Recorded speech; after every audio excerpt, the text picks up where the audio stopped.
Hello, and welcome to the Ringer NBA show. This is Group Chat, a.k.a. Clubhouse of the Blog Boys. And girl? Yeah, but like you're an honorary blog boy in Kevin Durant's mind. I'll take it. Okay. Justin Verrier. Hello, friends. Haley O'Shaughnessy. Hall of Fame. Yeah. First ballot, inducted into the Blog Boy Hall of Fame, Haley O'Shaughnessy. Did you guys listen to Kevin on Bill Simmons' podcast? I did, yeah. What'd you think about that? Great content. It was incredible content, incredible branded content for Taco Bell. I thought that it's just so interesting when you get to listen to players talk about how they view the game differently, you know? Or the internet. Or the internet for that matter. I thought that was more interesting when he was talking about how he viewed people talking about the game who were not players. Yeah, and that the idea, I mean, like, here's the thing that's sort of the truth is that nobody has the time to watch as many games. None of us blog boys and girls have as much time to write about all the games that we actually have to process. So a lot of it is taking in sections of games and analyzing like, oh, did this person have a good game? I will go watch their highlights. Perhaps even looking at the advanced analytics. Perhaps it happens, but apparently we shouldn't be. We should be looking at rebounds and using eye test. Rebounds, field goal percentage. Eye test. And the opponent field goal percentage. I thought it's a really cool podcast. Part 2 should be going up shortly. But, you know, we always appreciate the support from Kevin Durant on the blog side. He's a big fan of the Group Chat podcast. I hope so. I'm not a big fan of major players for the Philadelphia 76ers suffering from facial contusions. So it's been a bad couple of years for you. Well, it does not escape me that the injury was caused by Markelle Fultz's shoulder. Yes, that's some irony right there. Yes. It's not keeping Markelle out of the game. No, he's an Iron Man. But now it's keeping Joel out of the game. Yeah. Yeah, that shoulder is just better than anything now. It's like almost like a bionic shoulder. It's just so tough. Maybe that is how he came back, is that they pumped in like some literal iron, like Wolverine or something. I want to be like a more present human being and connect more with people like in real. You should meditate. It's not even about meditating, Haley. It's like I just want to have like conversations with people where I'm not also like kind of checking my phone. We say with our laptops in front of us. Yeah, this is just the rundown. But yesterday I had like this full, lovely afternoon of human interaction. Wow. Yeah, you were part of it. I love it. And then I got back to my office and everybody's looking ashen and like, did you see? Did you see what happened? It's like, can I ever get off my phone? It's like without Markelle Fultz caving in Joel Embiid's face or whatever happened. Now, I will say this, and I will regret it. I think he's going to be okay. I hope that his not good Instagram that he put up was like a wink and a nod. Frankly, I hope he can still wink and nod. Let's just put it that way. But I only hope showed half of his face. Yeah, but that might be more of like an Instagram framing Trendy, thing. yeah. You see that a lot. Did you rewatch in that particular game when the incident occurred? Yes.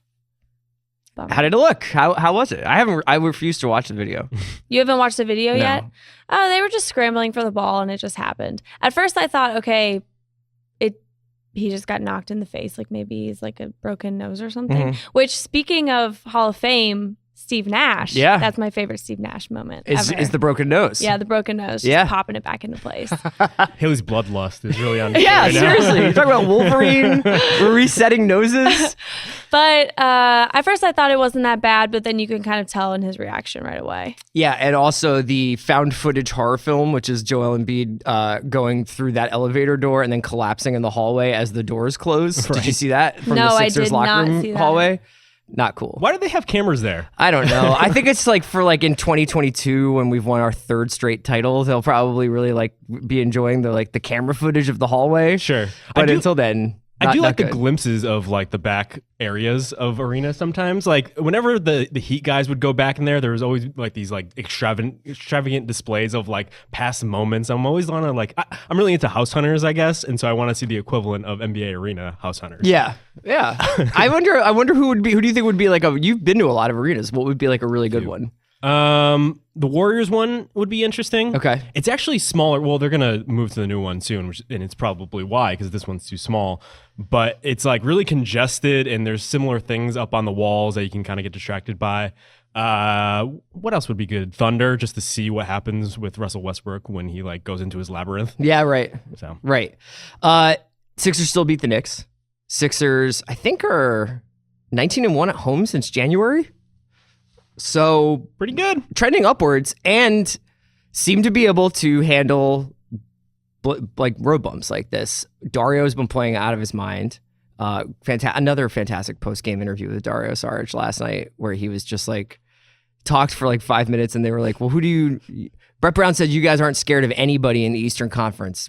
Is that true? And he's like, no, I'm scared of LeBron. Like he was like, I don't want to play LeBron James, but other than that, we can beat anybody. I thought it was very funny. And yeah, I mean, what did you think of seeing Fultz game 2? I mean, another low, like not a lot of shots taken. I think he had 4 points. Probably for the best. But had like 7 assists in yeah, limited and time. he made a free throw, which is great. Here's made him. 1 of 2. Yeah, raise your coffee. Raise your coffee.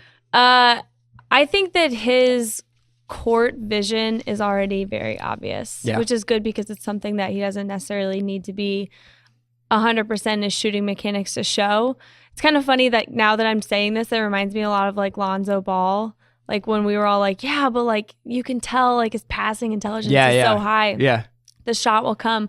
But I mean, it was only game 2, but he's already throwing some like really special dimes. So that's good to see. Obviously, running into your teammates isn't ideal, but everything else, I'm like, okay, this is good. This is like better than what I was expecting. Yeah, I thought he looked like God on his first game. Like I was so enamored with. I just love his game. Yeah, but at the end, like he was like shooting, and it was, what did he hit? Like 2 jumpers in a row. Yeah, that was fun. Yeah, it was amazing. I mean, I'm so excited to see him play. I am a little concerned again with now. You would have. I noticed that Brett was very hard. It was the swap was Simmons or Fultz. They were not on the floor together, I don't think, very much. And especially the first game. Simmons played a little. He had to play to make up for Embiid a little bit. Oh, okay. So when they were playing together point. last night, did you notice whether or not did Markelle try any field goals last night when Simmons was on the floor? I actually don't remember that. We took 5 total. Yeah, made one of them. Yeah, so probably not. I'm gonna just guess no. Okay, but I still think he can be the next James Harden. That sounds like a pretty good ceiling. transition. It's reasonable. Yeah. Haley brought up Steve Nash. I did want to touch a little bit about on the Hall of Fame. Well, wait, I have one question. Oh, for sure. you. Yeah. Want to keep talking about the Sixers? Let's do it. What happens if Markelle does progress to a point where it's pretty obvious that he should be in the game? Like in the playoffs? So Bill yesterday was like, there's no way they play him in the playoffs. Like, you can't do that to him. But I would say this. I think that whatever was wrong with him, and we can just make that the blanket statement, I think it was specifically related to his shot because nothing about the rest of it, like he got his shot blocked a bunch of times in his first game, bounced back from it. It was like having fine with physical contact, was going into the lane, didn't seem freaked out by anything. Like, it's not like, oh, he has to get used to playing basketball again. It's literally tied up in his shot. And it happens to be hilariously not very complimentary to Simmons because you just have these 2 guys taking up 2 backcourt positions who can't shoot. I think that's my question for you. That's what I was asking is like, what happens if Markelle, they see a lot of like potential and they want to put him on the court to start? How does that work? I really don't know. I wish I had a cool answer. I guess I'm not the blog boy I thought I was because I really don't know how you play. I guess you could go Simmons, Markelle, and some shooters and just have a lot of driving and kicking. Like you play Ilyasova or you play Bellinelli, Redick, Simmons, Markelle, and Embiid if he can shoot. But Embiid likes to stand on the perimeter too, so you basically have 2 guys who can drive. I mean, I think Markelle has like a really nice slash, and I think he has a really nice tempo change when he's got the ball in his hands. But I don't know what you do about the lack of shooting from those 2 positions specifically. Yeah, the way that they started him off as the backup point guard, basically new TJ, I think was telling that they like recognize that athletically he can hang, and he showed that and he's from like big. From the first second he was on the court. I was like, this guy like belongs. Yeah. He's like a high caliber elite athlete. On the other hand, like I think you're going to have to cover for him at least until he shows that he can even hit a mid-range jumper with consistency. Yeah, we'll see. I mean, I think so. They're currently in 4th. They're like a little bit behind the Cavs. So I actually said this the other day, but in terms of like the trajectory of the Sixers as a franchise, I obviously am just going to be like blindly cheering for them as a Philadelphia fan, but I almost think it would be better for them to lose to someone like Cleveland or Boston or Toronto in the first round than it would be to lose to Indiana in the first round. Just because in terms of like the narrative where it would be like, yeah, like this was our first time. Maybe we win a couple of games against Cleveland or we win a couple of games against Boston or Toronto. I mean, they're not going to get Toronto because the Bucks are like, they just own the 8th seed right now. Yeah. But they get to the point where it's like, we took a couple games off them and it's a good learning experience. Whereas like a 6 or 7 game series that they lose with Indiana, which is entirely possible, would be a little bit disappointing. Someone who they're more evenly matched with. And I think it's just like their Sixers have been such like a popular story this year and the Pacers have been largely under the radar. And it would be kind of a reality check if it was like, in fact, Sabonis, Oladipo, Turner, and Corey Joseph are like the real process, Yeah. Well, didn't Durant say that on the podcast too? He's like, the Sixer team is going to like figure some stuff out in the playoffs. It is interesting because that's kind of the central question we've been talking about with them this whole season. It's like they are good enough to make the playoffs, but should they push now, or is it better for them to get playoff reps for Markelle Fultz?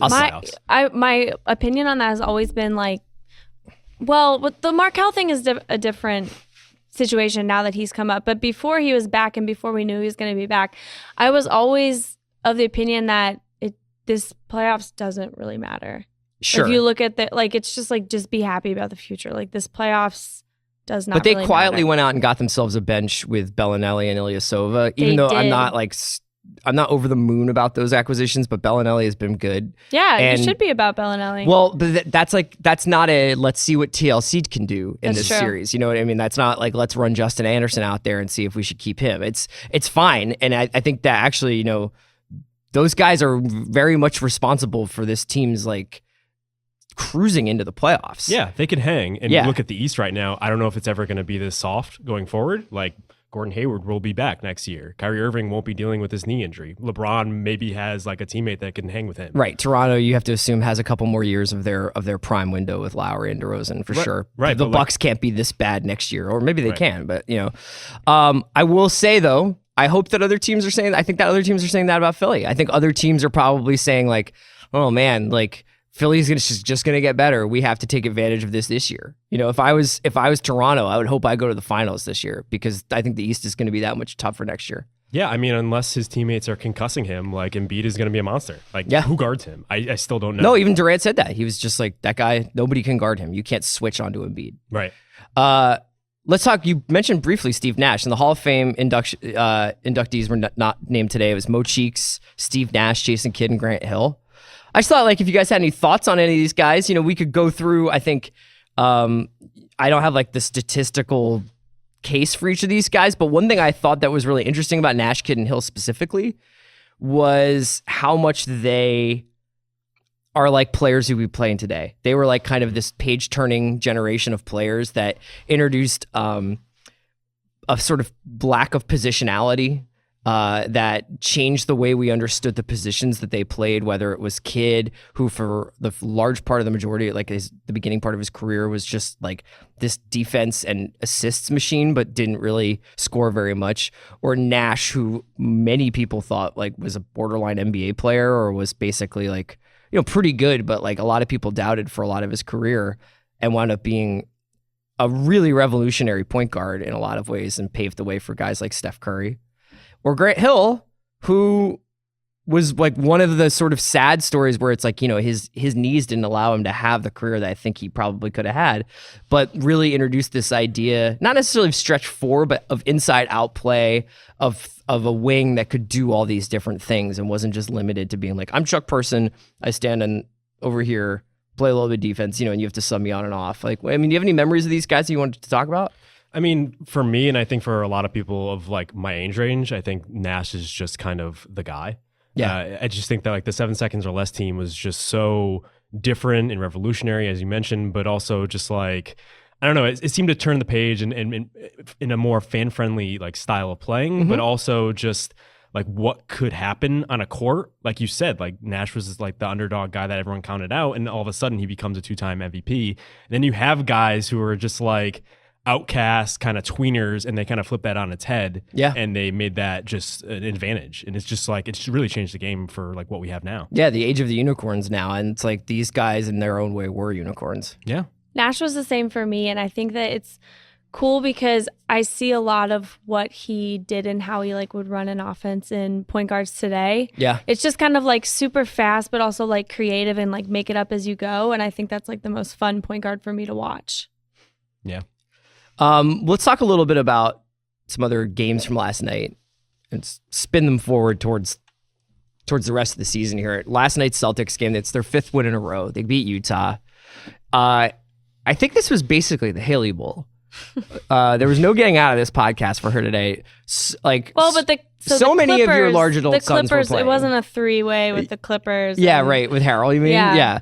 But if the Clippers were playing the Wolves, so Montrez versus Gorgie, then yes. Yeah, that's right. But Donovan versus Terry is a pretty big clash. Yeah, and these guys were very instrumental. Right, they were very instrumental in this game last night.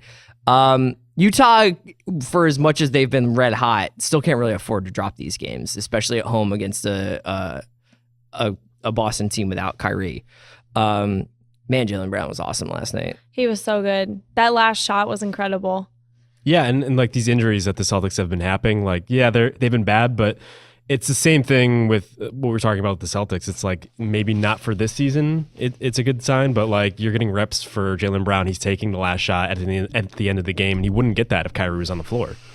The distribution of points, the distribution of minutes, the getting 13 out of Aaron Baines. This is also without Horford, of course. And this whole thing where I heard Russillo and Bill talking a little bit about this, I think. But this idea that pretty much any person who's filling that Isaiah Kyrie role at any given moment, their numbers just pop. Like even Shane Larkin scoring 10 points in 34 minutes at a plus 25 plus minus last night. I don't know. I mean, like, how does Brad get these kinds of performance out of these guys? Well, what is the basement for like what Brad Stevens could do with a player? I think that what Bill was saying on that podcast was that was a result of them running so much and so heavily through the point. Yeah. But I also think that you have to give guys credit. Brad is kind of like that college coach who would give, like a 3-star an opportunity. Mm-hmm. And that's what he does with his bench. And so he can pick out these guys. It's funny that we were just talking about Nash. And, I very intimately know Terry Rozier's game, but he is exactly that kind of player. He's like a very small guard, but he has all the indicators that he could be a good reserve in the NBA. Yeah. He'll like run up and grab more rebounds than your backup center. So I think that's how he that's how he does it, is that he finds the guys who maybe other people aren't looking at. I've been thinking about this a lot because of Kentucky Basketball Week, Kentucky Basketball Station. We did. Sorry. We did a couple of pieces. Paolo specifically did a piece about the guys who went to Kentucky and now have been sort of on the fringes of the NBA. And I can't remember what the exact cliche is, but there's this idea basically that after the 8th guy on a team, the margins of between talent of the 9th guy and the 12th guy is, and then even the 17th guy, whoever that would be, are like micro. Like right. There's not a huge amount of difference between Archie Goodwin and a guy who's in an NBA rotation right now, talent wise, or like physical skill set wise. But there are these like it's a series of things like context, chances, taking advantage of opportunities, and being in the right place at the right time. That makes you think about Donovan, right? Yeah, absolutely. I mean, he's a super small guard too. Mm-hmm. A lot of the players in last night's games are the case, like that case, Ingles. You know what I mean? Like, right. I don't even know, like Royce O'Neal getting like 18 minutes against the Celtics in a March game. Royce O'Neal, I wouldn't have picked him out of a milk carton. Right, but also really impressing on defense. Yes, and that was the thing is like this was a 97-94 game. We saw two of the best defenses in the league last night. Yeah, and that's what I was just going to turn to. It's just like we talk a lot about the star players, and we talked about this a lot with Kyrie and like where he stood in the MVP race and all that, and we'd always bring up the defense, the context, the environment with which he plays in. And you kind of see it shine in these sort of moments. Like, yeah, the system is set up to perhaps showcase a point guard, but like their defense is really good. And like they didn't have Al Horford, who's been kind of the anchor there, but they have a lot of these switchy wing types, which in today's NBA, if you have those positions filled out, it seems like you just have a certain advantage. And you look at on the other side of the game, just the Royce O'Neal types, like those guys are hard to find. And yet these teams have managed to not only get them in the draft where you'd expect them to go, but also manufacturing them out of nothing. And like Royce O'Neal's the type of guy, like even Jay Crowder is looking semi-competent, and on the Cavs team, it just didn't look like that. Haley, did you watch Bucks Clippers the other night?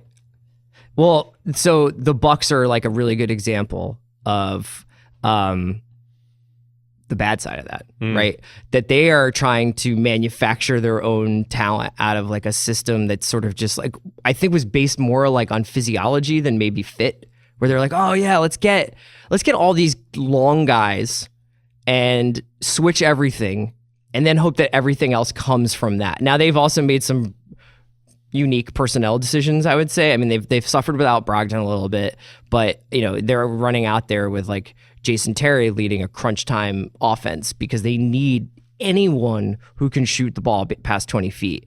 And they're busy and they do a lot of stuff, but like ultimately it comes down to Giannis getting to the hoop is their entire offense. And you have to wonder whether or not they are a team that could use a little bit more delineation between who does what on their team. I think Jabari also is like a kind of whatever the opposite of an X factor is. He's sort of, when he's on the floor, you can kind of feel him pressing a little bit to show that he can still play, and it doesn't really work for the team so much. But I just thought it was really interesting because you're talking about franchises that can seemingly like manufacture their own luck by finding these players, whether it's Boston, whether it's Utah. And Milwaukee has a bunch of interesting pieces, but especially this year and post-Kid, they've sort of started to take a nosedive. And if it wasn't for how bad the Pistons were, they would be in danger of being out of the playoffs. Well, I think that's why last night's Jazz Celtics game was so much fun, because it was the Haley Bowl, but it was also the Blog Boys Bowl in the sense that it's these two coaches that we just are obsessed with,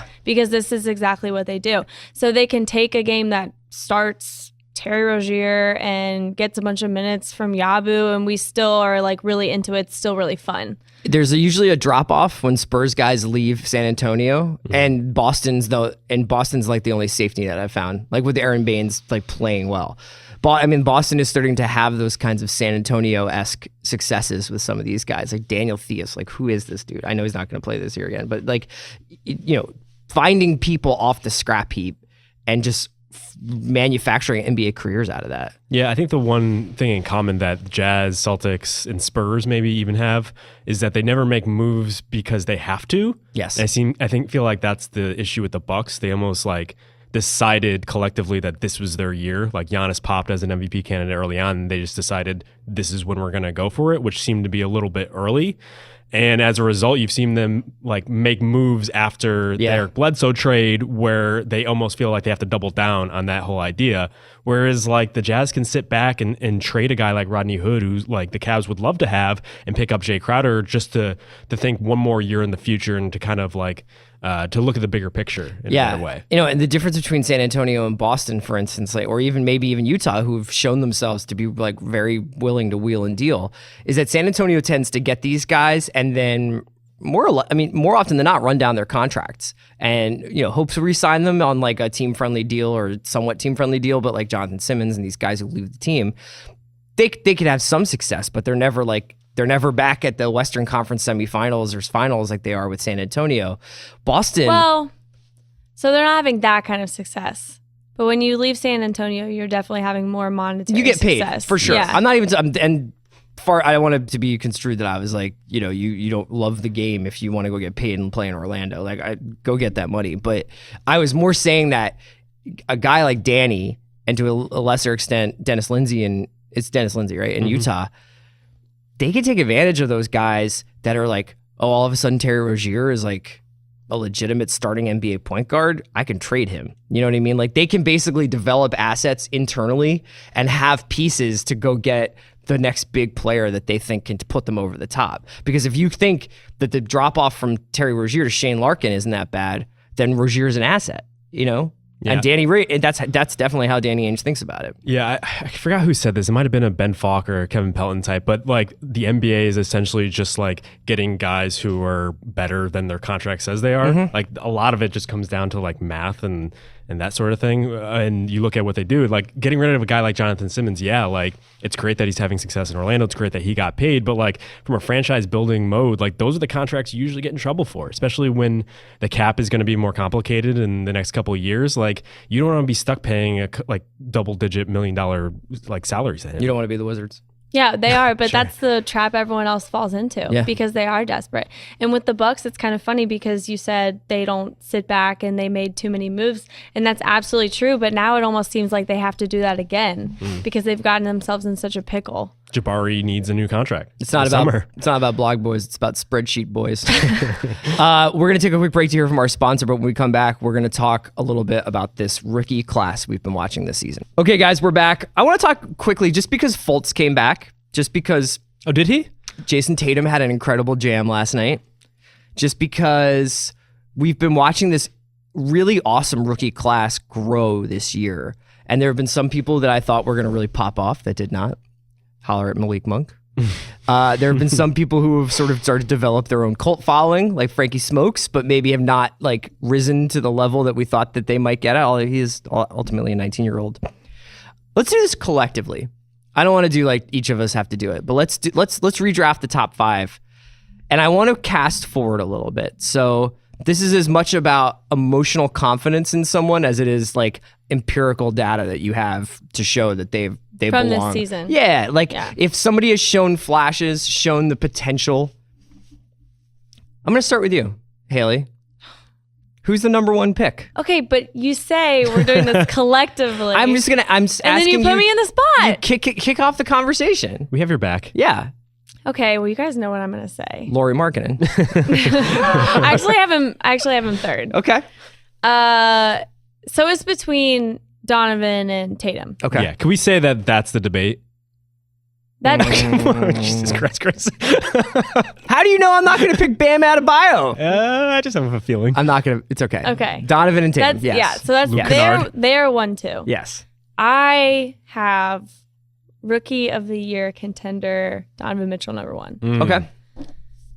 And I think that the argument for Tatum is casting forward. Right? Yeah. I would actually argue the reverse. Would you argue the reverse? I would argue that Tatum feels to me more like the 3rd best player on a team. And that Donovan Mitchell, we'll see how far you can go with a guard as your best player in the NBA in the next 10 years. But Donovan Mitchell is like ready to rock now. How much of that is just like what we have seen and known? Like, I think why a lot of the current NBA stars have embraced Mitchell, and Katie like referenced that, and to Bill was just like, he's doing it. He did what we did. He was running a team, and like it's great to see that. But also like Tatum is thriving around like All-Star and a bunch of other stars, and he's getting his, and he's putting up numbers and contributing to winning. So I don't know. And I think that in the redraft, I think people who would put Tatum number 1 are basically saying that they see all this potential for him in the future. Play 1 through 4, switch 1 through 4, inside outside game. I would counter that with Donovan Mitchell looks like early Dwayne Wade crossed with a Wolverine. And a literal Wolverine or the comic book character? A literal Wolverine. I think that's pretty scary too. I just think he's just like a very special talent. And like if you were going to take number 1 and you wanted to like, I mean, that Utah team was very beta. Like, you know what I mean? Like, there's not a lot of like fire in that. He brings a different energy to that Utah team, and you can tell he's just such a competitor. I also think it's very impressive that he was not a very good shooter at the beginning of the year, and something that was in the all the draft guides, including the ringers, was that he has potential to be a good shooter, but it's a toss up. And then he is a good shooter now, and the only other counterpoint to put Tatum number 1 is that I think that although Donovan is an exceptional defender and has always been, his size does limit him, and that was very obvious last night against Jalen. Yeah. There were a couple times where Jalen got the best of him just because Donovan does not have the wingspan to guard someone like that who's really crafty. So first, the 13th pick is number 1, and the 3rd pick is number 2. Who's number 3? I have Lowry. He's pretty good. I still like Lonzo. I still believe in the bow. In the bow? That's what I call It's a Zoe. Yeah, well, I'm just trying something new out. Okay. You're just making up a new nickname for him? We're close, We go Okay. back. So you think Lonzo 4? Casting forward. I think you have. I wouldn't mind saying 3. 3 over Markkanen. Okay. Would you have Markkanen 4 then? Probably. Okay. I think Markkanen is a really, again, another really slick, it's like NBA ready, way better than I thought he was going to be. Still not a 1 or 2 option, which is what I want from a top 5 pick. But Lonzo is an interesting call there because what he does is he makes guys like Kuzma and, whoever else he's paired with better. LeBron, yeah. Yeah. I don't think he'll be playing with LeBron. Whether or not LeBron's on the Lakers, I don't know. Okay, so you're going to go Lonzo 4. I would go 3 with Lonzo and Markkanen 4. Okay. But it seems like what we're getting into is like current production, what these guys have shown already versus what maybe they can do a year or two later on. Yeah, I think it's like, what do you want the value of your top 5 pick to be? What do you want out of that? And I think that this class has a lot of guys who will be good contributors, but so far, I think Donovan and Jason are the 2 guys you think. I personally don't think you could build an offense around Jason Tatum, but he's shown that on certain nights he can carry the load. The 5th pick is interesting because that's the one where I'm curious. Bam is honestly one of the biggest contributors of this class this year. Mm-hmm. And Zach Collins, look what he's doing on a playoff team. Hell, I mean, even at the peak before he got hurt, Jordan Bell. Yeah, and then I forgot about Jordan Bell. Yeah. When I was looking at the draft. That's true. But there's a bunch of guys from this class who have kind of fallen. They're having a rookie season. Malik Monk, Luke, Jonathan Isaac, De'Aaron Fox, all having a rookie season, figuring out how to play NBA basketball. So would you guys consider Dennis Smith Jr. for the 5th? It's really hard because one of the things that you see Jason and Donovan and these other guys do is they did make their teams pretty exponentially better. Right. And you can't blame De'Aaron Fox or Dennis Smith Jr. for how bad their organizations are at this point, but you can note that they did not dramatically increase the wins, Yeah, I mean, Josh Jackson's another guy I really like. He brings a toughness and he kind of sets a tone on the defensive end. And we knew he was going to struggle offensively and with his shot. And so he's really just living up to what we expected from him originally. So let's take the 5th. Let's put the 5th one on one of these guys, and you tell me who you think you have the most confidence in going forward. I actually had DSJ. You have DSJ 5. Yeah, I think that he is having a rookie year, but I think that his emergence will be the highest. So it's DSJ, Malik, Markelle, or Bam. Or De'Aaron. Bam's Bam. I'm Bam. They could trade Whiteside if they could find anybody to buy him. I love watching Bam play on the Heat. He's so great. why wouldn't you give him the 5 spot? Because I think for 5 you want somebody who could be a team changer. Oh, I see. Or a huge contributor. Bam's gonna be a double guy maybe at the best. I still like Josh Jackson. Okay. I mean, maybe that's just me not getting rid of my initial evaluation and just liking him in the tournament last year. Yeah. But I just think he has something that you can't find out there, and it's tough to find wings. We just said that. I'm going to say Markelle Fultz, just because number 1 pick. You got to ride it out for more than a season, and I think he's shown even in the early games. I'm this is real. This is a real player. All right. Anytime you can get 6 good games from someone, got to go with him. I believe what I believe. We'll take a quick break to hear from our sponsors. We'll be right back on the Ringer NBA show. All right, guys, let's wrap this up by talking about Karl-Anthony Towns. Interesting week from last night. He dropped 56 and 15 against the Hawks. And I thought it was actually a perfect microcosm of what Karl-Anthony Towns does. I think with Cat as their best player, Minnesota's basically a 500 team.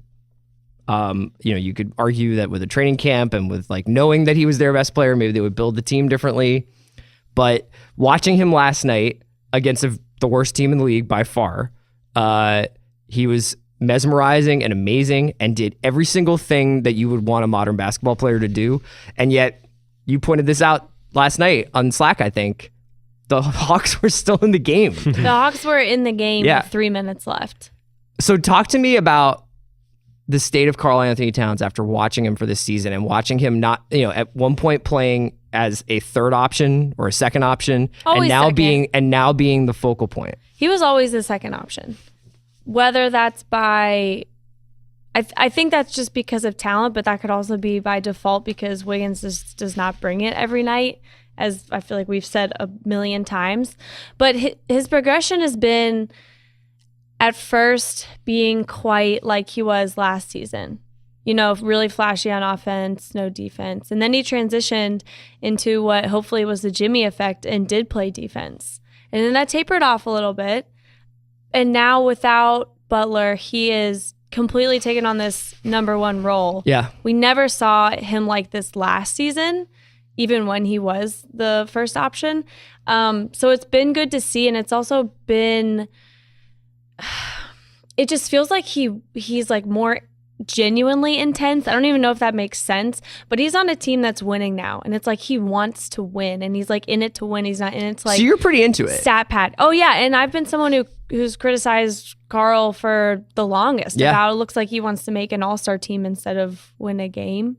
He seems like very much someone who's like, oh, I got my 70 double-double or whatever, but he genuinely looks like he is like someone who is counting on getting to the playoffs. How much do you think that's like just Ben Simmons rubbing off on him? Yeah. Ben Simmons and him playing video games together. You don't think it has anything to do with it?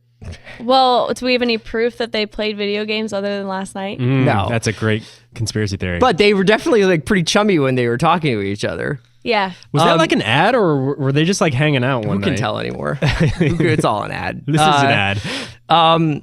I thought it was interesting. I was looking at some of his game logs, just looking at it, and it was very interesting to see how many minutes he plays. That and how Minnesota's wins corresponded to his field goal attempts, and how when he is just obviously like they're feeding the beast, it tended to mean that they were winning. And if it was like Karl disappeared tonight or Karl didn't get like much action tonight, nope.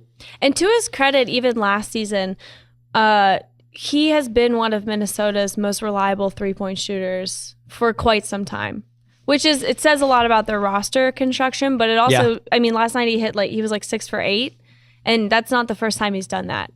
Yeah, like Bielitsa is basically playing the 3 right now. Yeah, they had really nice combos last night. Yeah, he's stepped in well when he's had to, but he's just very limited in what he can do. Yeah, they got the jumbo package out there all the time now. It's a weird team to look out and see, and like they're playing 8 guys in a game against the Hawks in 41 minutes. It's tough. For they're Towns. 8. I also wonder, for all my criticism now, like in retrospect of both his and Wiggins' defense, because we bring up all the time how many minutes they play, and it's like I kind of always have given LeBron a pass. It's like, well, he plays this many minutes. Like, how do you expect him to get back for every possession? Yeah, right.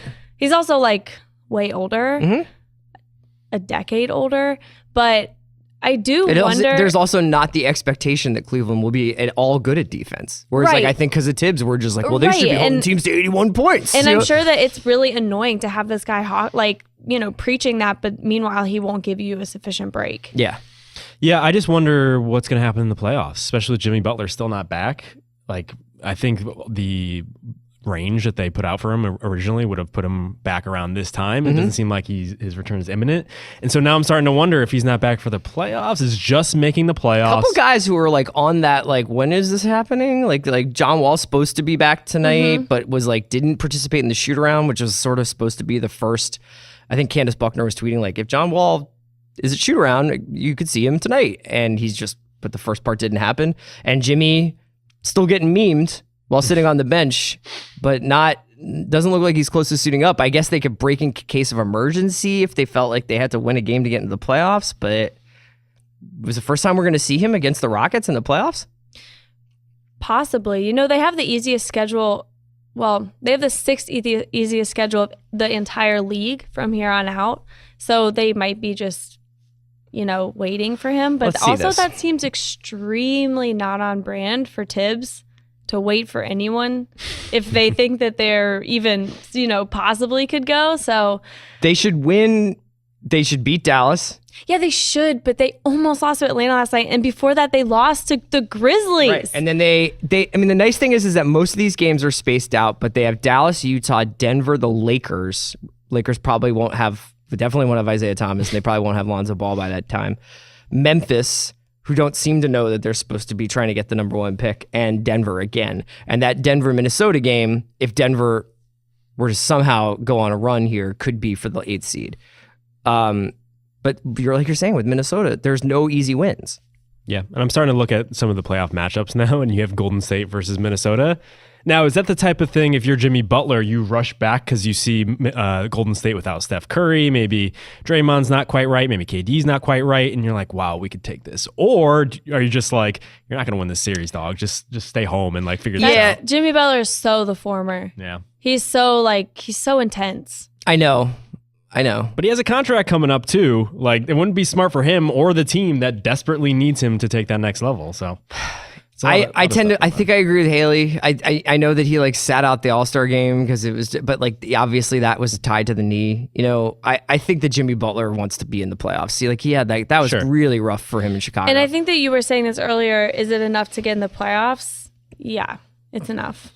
It's absolutely enough. Maybe not enough for Tibbs, but enough for the entire Minnesota fan base. Being in the first round to a 5-game series is still going to feel like a win. Like an accomplishment, for sure. Yeah.